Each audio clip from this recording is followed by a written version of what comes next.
Hepinize merhaba, Gaziantep'ten sevgilerle selamlar. Kanalıma ve mutfağıma hoş geldiniz. Bugün sizlere kabarmalara doymayan, fazla yapıp dondurucuya atabileceğiniz gerçekten pamuk gibi yumuşacık bazlama tarifiyle geldim. Hadi gelin sizleri daha fazla bekletmeden nasıl yapmışım buyurun beraber izleyelim.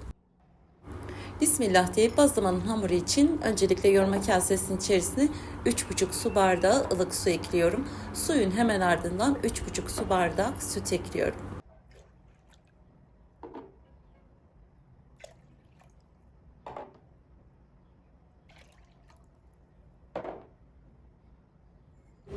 Süt ve su 700 milim olacak şekilde ekledikten sonra içerisine 2,5 paket instant maya ekliyorum.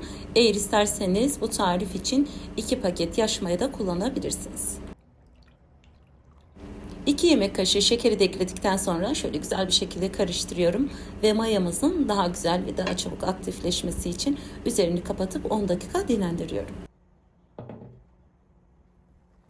Evet, 10 dakika dinlendirdikten sonra sizin de gördüğünüz gibi mayamız böyle köpük köpük olmuş ve gerçekten çok güzel bir şekilde aktifleşmeye başlamış. Daha sonra 2 kilo unun büyük bir bölümünü ekliyorum.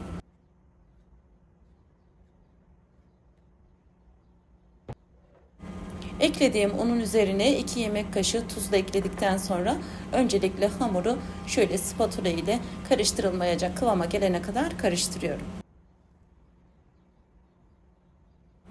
Sizlerin de bu tür mayalı hamurlardan mutlaka tuzu en son eklemenizi tavsiye ederim. Çünkü tuzu en başta eklediğimizde mayanın aktifleşmesini geciktirir.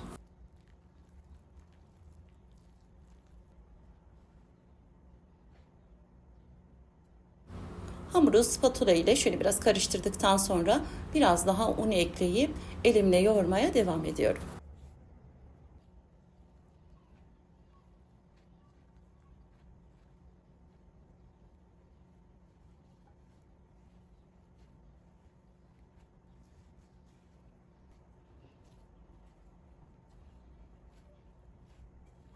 Hamurun kıvamını sizler de görüyorsunuz. Ele yapışan yumuşaklıkta ve hamurun elimizi bırakması için yaklaşık diyebilirim ki 2-3 yemek kaşığı kadar zeytinyağı ekliyorum ve tekrar yoğurmaya devam ediyorum.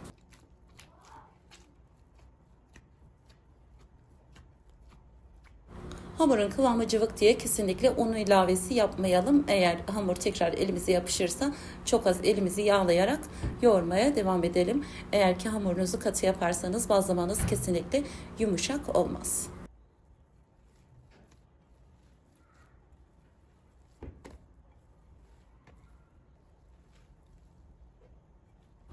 Hamuru yoğurduktan sonra kaseden daha kolay bir şekilde çıkması için çok hafiften yağlıyorum.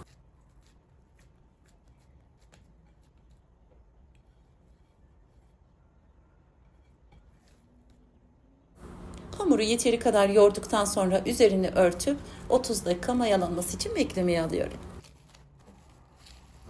Havalar sıcak olduğu için 30 dakika hamurun mayalanması için yeterli olacaktır. Ama eğer kış ayında isek bu süre 1 saate kadar çıkabilir. 30 dakika mayalandırdığım hamurun hiç formunu bozmadan masanın üzerine şöyle biraz un serpiyorum ve hamuru masanın üzerine alıyorum.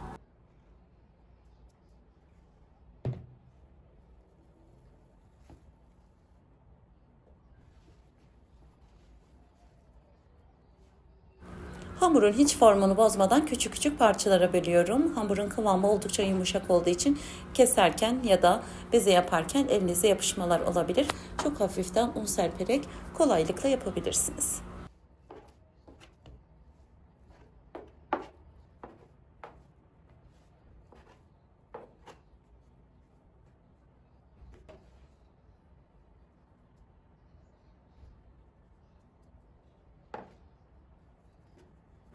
Parçalara böldüm hamurları. Şöyle masanın üzerine alıyorum. Hem havasını alıyorum bu aşamada. Şöyle içe doğru katlayarak havasını alıyorum.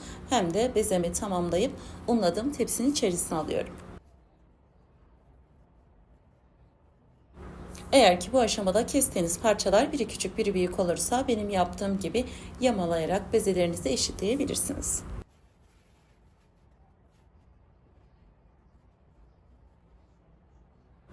Hazırladığım hamurdan toplamda 20 eşit beze yaptım. Bu ölçüde bazlamaların büyüklüğü gerçekten tam ideal oluyor. Ama tabii ki de sizler isterseniz daha fazla beze yapıp daha küçük bazlamalar da yapabilirsiniz. Ya da tam tersi daha büyük bezeler yapabilirsiniz. Hazırladığım bezeleri 2 tane tepsinin içerisine aldım ve üzerini örtüp bu şekilde 20 dakika mayalanması için beklemeye alıyorum. Yaklaşık 20 dakika dinlendirip şöyle bezeler tam 2 katına çıktıktan sonra artık çok az un yardımıyla açmaya başlıyorum. Ben bazlamaları açarken oklava kullandım. Sizler isterseniz merdane ile de kolaylıkla açabilirsiniz.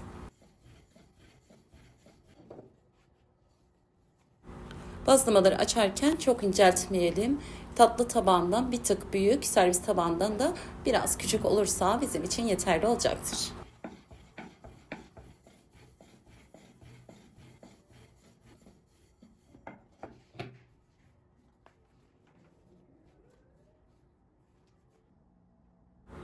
Bazlamaların tamamını açtım ve varsa üzerindeki fazla unları çekmesi için bir sofra bezinin üzerine serdim ve üzerini örtüp 10 dakika dinlendiriyorum. Eğer sizler de bazlamalarınızı açtıktan sonra üzeri örtülü bir şekilde 10 ya da 15 dakika dinlendirirseniz inanın pişerken balon gibi kabaracaklardır ve pamuk gibi yumuşacık bazlamalarınız olacaktır. Açtıktan sonra 10 dakika üzeri kapalı bir şekilde dinlendirdiğim bazlamaları artık pişirmeye başlıyorum. Tamamen ısınan tavan içerisine bazlamayı aldım ve ara ara ters düz ederek bir tarafının tam pişmesini beklemeden dediğim gibi çevirerek pişirelim. Mümkünse yüksek ateşte ara ara ocağın altını kısıp tekrar yükseltebilirsiniz ve mümkünse mutlaka bazlamaları yanmaz yapışmaz bir tavanın içerisine pişirelim. Evet, sizler bazlamanın pişirimini izlerken ben de sizlere unutmadan burada hemen küçük bir hatırlatma yapayım. Eğer hala kanalıma abone değilseniz tamamen ücretsiz bir şekilde abone olabilirsiniz. Ve yeni tariflerimden haberdar olmanız için bildirim zilini açmayı unutmayın lütfen. Beğendiğiniz videolarımı sevdiklerinizle paylaşıp kanalımın büyümesi için bana destek olabilirsiniz. Bunun için şimdiden hepinize tek tek ayrı ayrı çok teşekkür ederim. İyi ki varsınız. Evet, bazlamaların tamamını pişirdim ve sizin de gördüğünüz gibi hem kabarmalara doymadı hem de pamuk gibi yumuşacık bazlamalarımız oldu. Bu ekmekleri isterseniz ikiye bölüp kebap dürümü de yapabilirsiniz. İsterseniz tantuni ekmeği olarak da kullanabilirsiniz. Gerçekten pamuk gibi yumuşacık oluyor. Bazlamalar tamamen soğuduktan sonra isterseniz ikili, isterseniz üçlü, isterseniz de dörtlü bir şekilde paketleyip dondurucuya kaldırabilirsiniz. Bu ölçüler bize çok olur Fatoş Hanım diyorsanız verdiğim ölçüleri yarıya indirip 10 tane bazlamada yapabilirsiniz.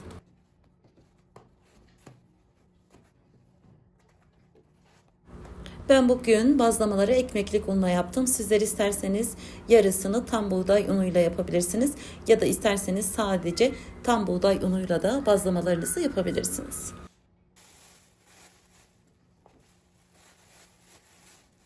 Bu şekilde hazırlayıp dondurucuya kaldırdığınız ekmekleri isterseniz kahvaltıda isterseniz yemeklerin yanına 10 dakika önceden dolaptan çıkarın ve tezgahın üzerinde zaten 10 dakika içerisinde tamamen çözülecektir.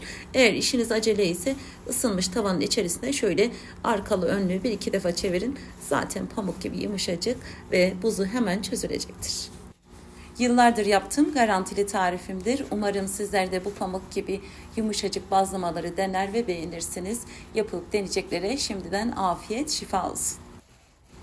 Bugün de bir tarifin sonuna geldim. Yeni tariflerde, yeni videolarda görüşmek dileğiyle inşallah. Hepiniz Allah'a emanet olun. Sevgiyle kalın. Hoşça kalın.